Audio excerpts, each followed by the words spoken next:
अश्विन कुमार की महावतार नरसिम्हा आज यानी 25 जुलाई को रिलीज हो चुकी है। ये एक एनिमेटेड फिल्म है जिसे आज की जेन जी जनरेशन को ध्यान में रखकर बनाया गया है। फिल्म में विष्णु भगवान के नरसिंह अवतार को दिखाया गया है। ये फिल्म बच्चों के लिए एक अच्छा एक्सपीरियंस साबित होगी। फिल्म में एक्शन, रोमांच और भावनाओं का अच्छा मिश्रण देखने को मिलता है। क्लीम प्रोडक्शंस की महावतार नरसिम्हा जिसे होमले फिल्म्स पेश कर रहा है, उसे इसकी भव्यता, शानदार सीन्स और दमदार कहानी और सच में एक अनोखे विजुअल एक्सपीरियंस के लिए याद किया जाएगा। मेकर्स ने जब महावतार सिनेमैटिक यूनिवर्स की घोषणा की तो उस वक्त हर कोई हैरान रह गया था। इसके तहत अगले 10 सालों तक इस यूनिवर्स की फिल्में आती रहेंगी। फिल्म की कहानी उस समय की है जब राक्षस हिरण्यकश्यप भगवान विष्णु से अपने छोटे भाई की मृत्यु का बदला लेने के लिए स्वयं को भगवान घोषित करता है। लेकिन किस्मत ऐसी निकलती है कि उसका बेटा प्रहलाद भगवान विष्णु का बहुत बड़ा भक्त होता है और वो अपनी भक्ति में लीन रहता है। भगवान विष्णु हिरण्यकश्यप राक्षस को परास्त करने और संतुलन स्थापित करने के लिए नरसिंह रूप में प्रकट होते हैं और उसका नाश कर देते हैं। ये कहानी हम सब ने बचपन में पढ़ी है।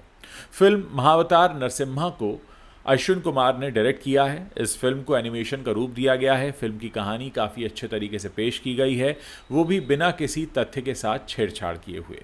फिल्म कहीं भी बोर नहीं करती है।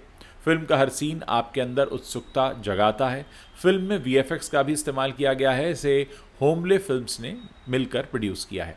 महावतार नरसिम्हा ने दर्शकों के सामने एक ऐसी एनिमेटेड फिल्म पेश की है जो आपको भक्ति भाव से सराबोर कर देगी। सयारा का जो शोर मचा हुआ है उसके बीच डायरेक्टर और राइटर अश्विन कुमार ने पौराणिक कथाओं पर आधारित ऐसी मूवी बनाई है जो पूरे परिवार के साथ बैठकर देखी जा सकती है। इसकी ज़बरदस्त स्टोरी टेलिंग, विजुअल अपील और कहानी आपको 2 घंटे 21 मिनट तक थिएटर में बांधे रखेगी। ये एक ऐसी कहानी है जो सनातन संस्कृति में पले बढ़े लोगों ने ज़रूर सुनी होगी। फिल्म शुरू होती है जब ऋषि कश्यप के घर जुड़वा असुर पुत्रों हिरण्यकश्यपु और हिरण्याक्ष का जन्म होता है। इन्होंने जन्म से ही भगवान विष्णु को अपना सबसे बड़ा शत्रु मान लिया है। अपने जीवन काल में दैत्यों ने भरपूर हिंसा की और पाप से लोगों और देवताओं के मन में भय का वातावरण पैदा किया। धरती को बचाने के लिए भगवान विष्णु ने 12 अवतार यानी जंगली सुअर का अवतार लिया और हिरण्याक्ष का संहार किया। अब बड़े भाई हिरण्यकश्यपु से बदला लेने का मन बनाते हैं। उसने ब्रह्मदेव की तपस्या की है और बदले में ऐसा वरदान मांग लिया है जिससे उसका वध करना लगभग असंभव है। हालांकि हिरण्यकश्यपु में भगवान विष्णु के सबसे बड़े बाल भक्त प्रहलाद का जन्म होता है उसके घर। महज 5 साल की उम्र में वासुदेव की भक्ति के कारण उसने अपने पिता हिरण्यकश्यपु को ही अपना शत्रु बना लिया। प्रहलाद के पिता ने उसकी हत्या करने की हर मुमकिन कोशिश की लेकिन हर बार नाकाम रहा। आखिर में भगवान विष्णु ने कैसे नरसिंह का अवतार लेकर अपने भक्त प्रहलाद की रक्षा की, इसके लिए आपको थिएटर जाकर देखना होगा। वैसे कहानी हम सब ने सुनी हुई है। मूवी की अच्छी बात यह है कि इस एनिमेशन और ग्राफिक्स की तरह बहुत अच्छे से पेश किया गया है। दर्शकों को पूरे अच्छे से बांध कर रखेगा थिएटर में। कई बार आप भक्ति और इमोशन में डूब जाएंगे। इसमें भगवान का करुणा वाला और रौद्र वाला दोनों तरह के रूप आपको दिखेंगे। मूवी की अगर कमी निकाली जाए तो कहा जा सकता है कि इसे ज़्यादा प्रमोट किया जाना चाहिए था ताकि आम लोगों के बीच चर्चा का विषय बनती। इसके अलावा फिल्म की परेशानी है रिलीज़ के टाइमिंग से, क्योंकि इसे अपने पहले ही हफ्ते में जेन जी के बीच टक्कर लेनी पड़ रही है सयारा से, जो इस समय काफ़ी चल रही है, जिससे हो सकता है फिल्म को नुकसान हो। इसका बैकग्राउंड म्यूज़िक भी रोंगटे खड़े करने वाला है और ये साफ हो जाता है कि फिल्म बड़े पर्दे पर एक अलग ही तरह का विजुअल एक्सपीरियंस देने के लिए बनाई गई है जैसा आपने पहले कभी एक्सपीरियंस नहीं किया होगा।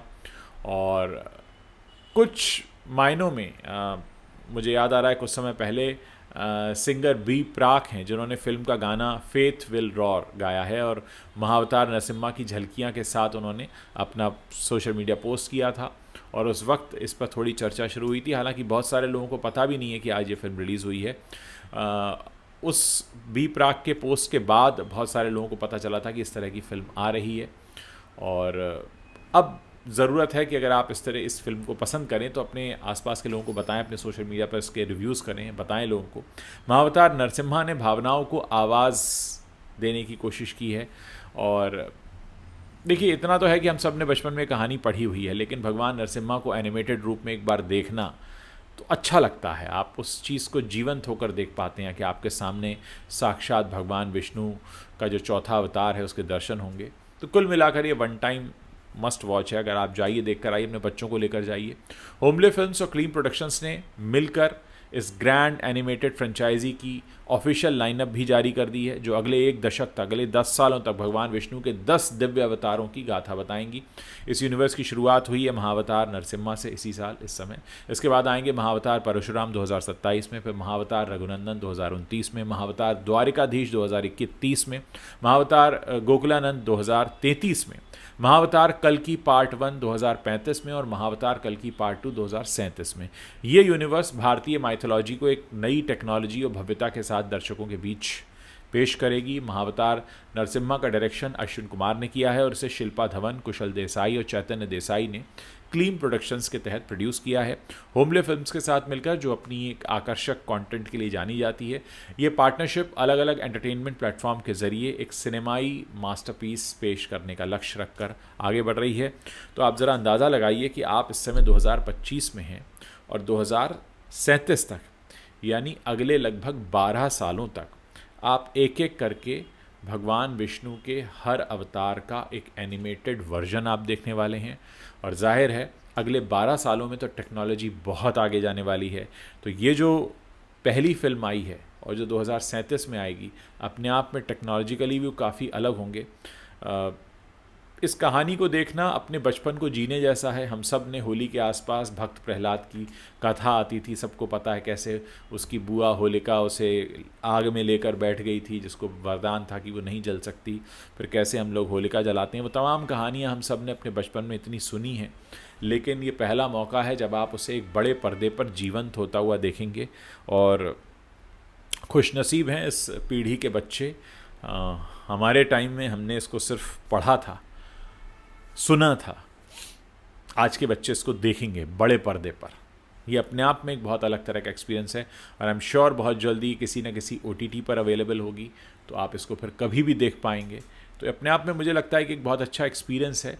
और ख़ासकर वो कहानियाँ जिन्हें हमने बचपन से सुना है, हम सुनते आए हैं, उनको बड़े पर्दे पर जीवंत होते हुए देखना एक बहुत तरह का अलग तरह का अनुभव होता है। मुझे लगता है कि इंडियन माइथोलॉजी में ऐसा बहुत कुछ है जिसको लेकर बहुत सा कंटेंट बनाया जा सकता है, जो लोगों को अट्रैक्ट करेगा। लोग वो कहानियाँ जानते हैं, वो सुनते रहे हैं, अब उन कहानियों को वो अपने बीच पर्दे पर घटते हुए देखना चाहेंगे, जो कि एक बहुत ही यादगार एक्सपीरियंस देकर जाता है। हो सकता है आप में से कुछ लोगों ने ये फिल्म देख ली हो। मैं चाहूँगा कि अगर आपने फिल्म देख ली है तो आप उसका रिव्यू मुझे बताइए। बहुत से दर्शक ऐसे भी होंगे जिन्हें मेरे इस रिव्यू से पता चल रहा होगा कि ऐसी भी कोई फिल्म आई है, तो जाइए देख कर आइए और फिर बताइए कि किस तरीके से आप इसको पसंद कर रहे हैं। और मैं एक रिक्वेस्ट और करना चाहूँगा कि इंडियन माइथोलॉजी में ऐसे बहुत सारे सब्जेक्ट्स हैं, ऐसी बहुत सारी कहानियाँ, कथाएँ हैं जिन्हें हमने अपने आसपास बहुत पढ़ा है। क्या आप चाहते हैं कि आगे और ऐसी फिल्में बने? तो उस पर चर्चा करना शुरू कीजिए, बात करना शुरू कीजिए।